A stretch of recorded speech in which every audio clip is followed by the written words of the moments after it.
Uncle Sam accountable to you every day. Hannity is on. How long do you think Seattle in those few blocks looks like this? I don't know. We could have the summer of love. Well, tell that to the police, who was supposed to be in that precinct, though. But I understand your sentiment, Mayor. We don't have to sacrifice public safety for First Amendment rights. Both can exist, and we'll make sure that both exist in Seattle. Behavior is very radical. Oh, is it? And Jamie, every time I just try to have a normal conversation with you, it just goes right to insults. Is that against the law? Is it against the law to insult a man in You blue? understand that it's not a normal conversation? You guys get called all the time. Why we're concerned? And you take down the blacks and you get video. That's false.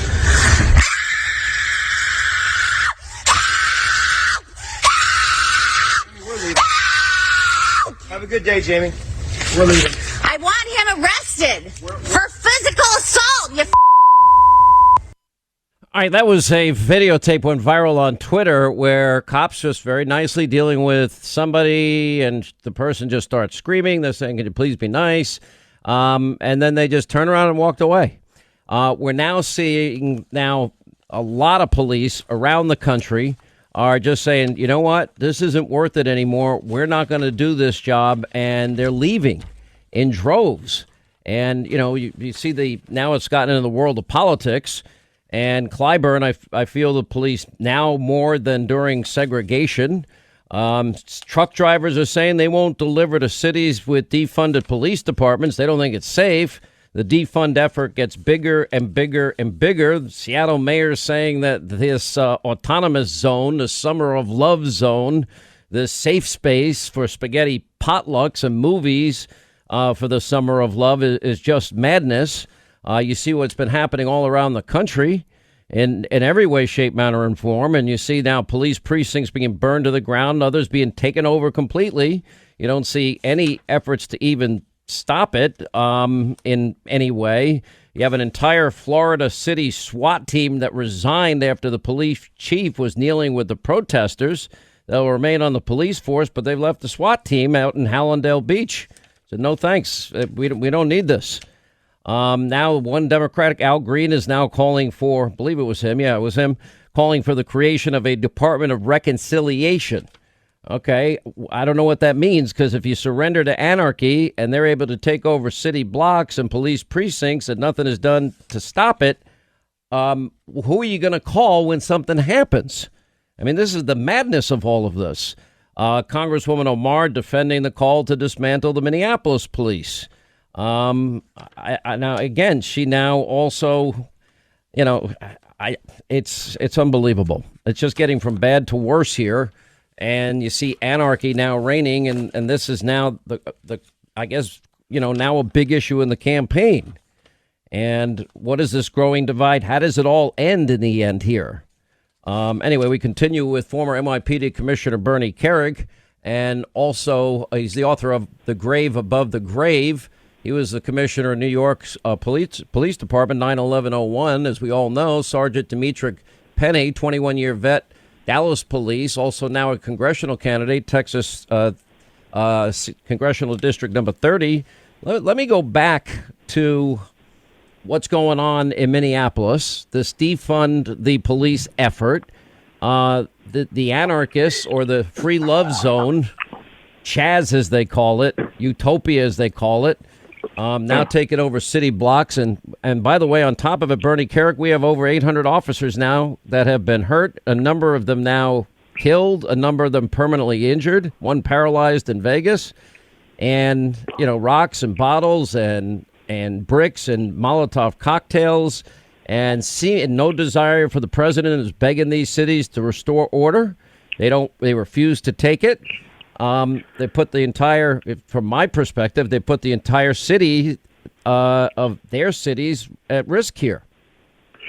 Plus, Sean, you have hundreds of millions of dollars in devastation damage as a result of the arson and looting.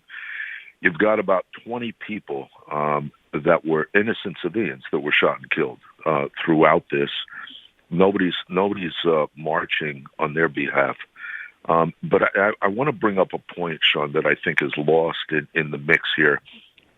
Most of these cities, every one of the cities you just mentioned, and most of the cities around the country where you have the highest violent crime rate and the highest murder rate, they're all run by Democrats.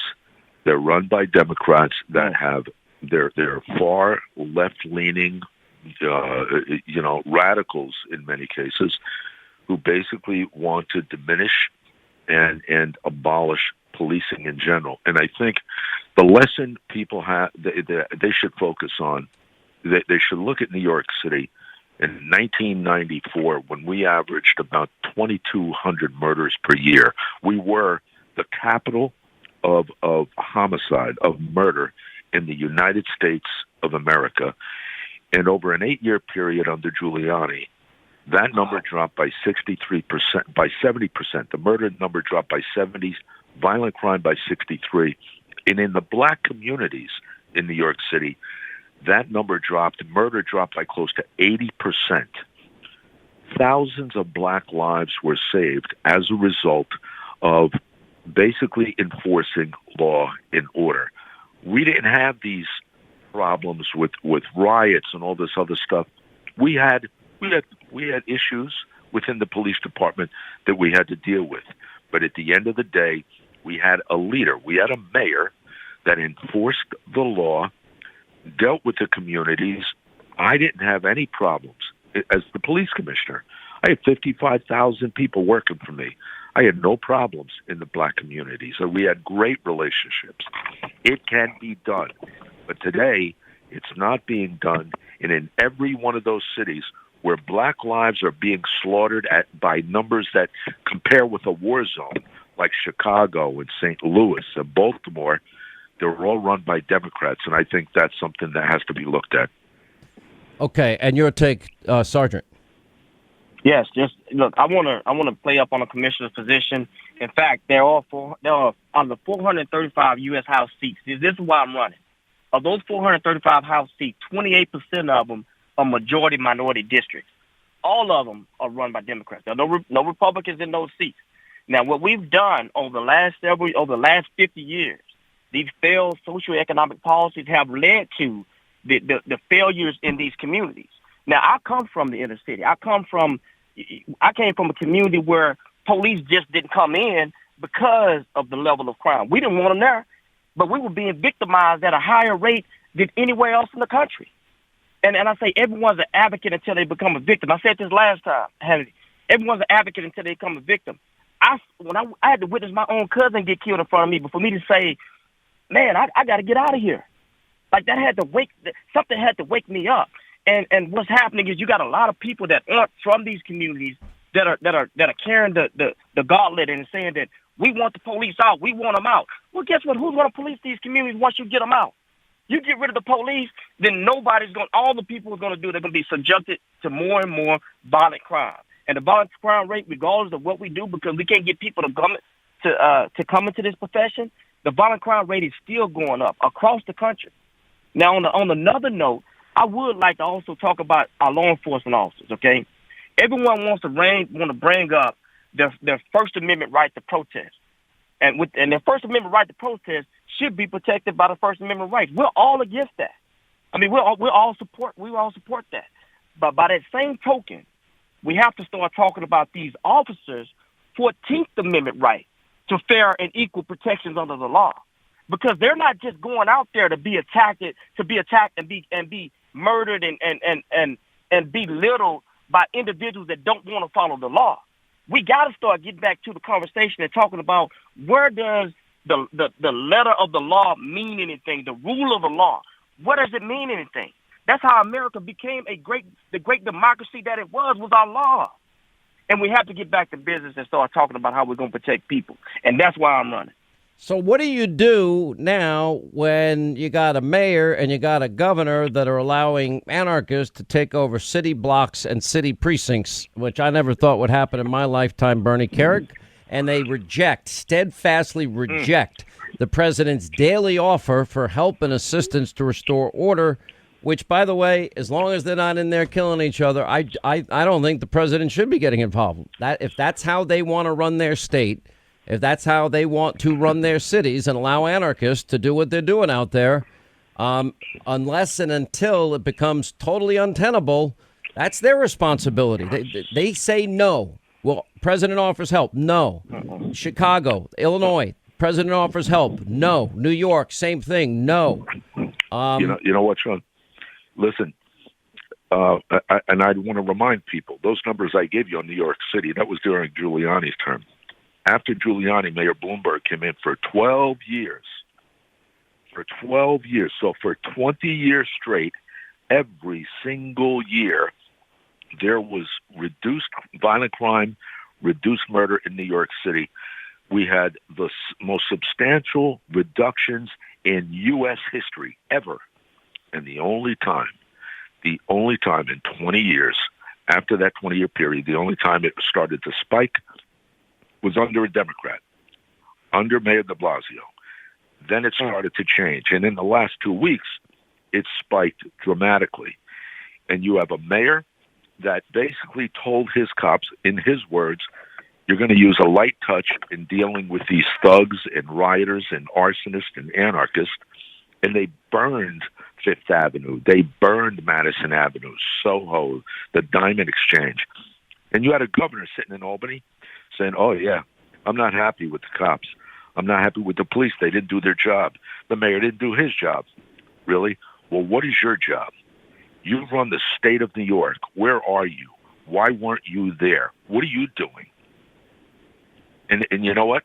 For any of these executives, any of these mayors or governors in any state that refuses help from the president with regard to the National Guard in restoring law and order, they have a constitutional obligation to their citizens.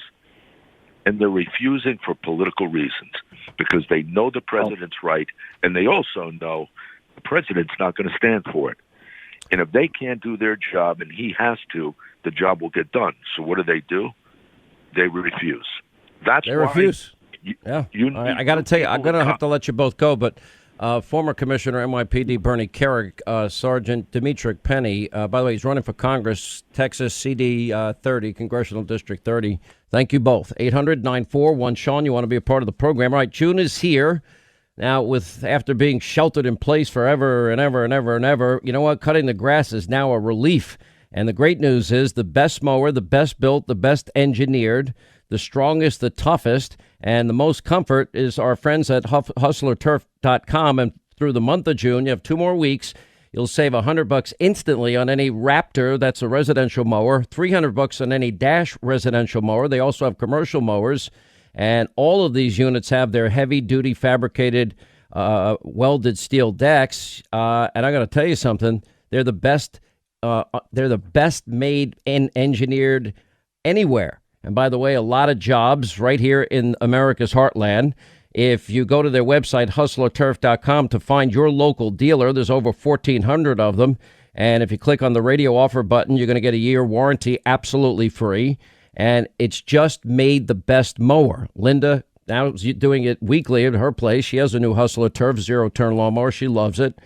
And you're going to love yours, too. Hustlerturf.com, radio offer button, last name Hannity. Final Hour Roundup is next. You do not want to miss it. And stay tuned for the Final Hour free-for-all on the Sean Hannity Show.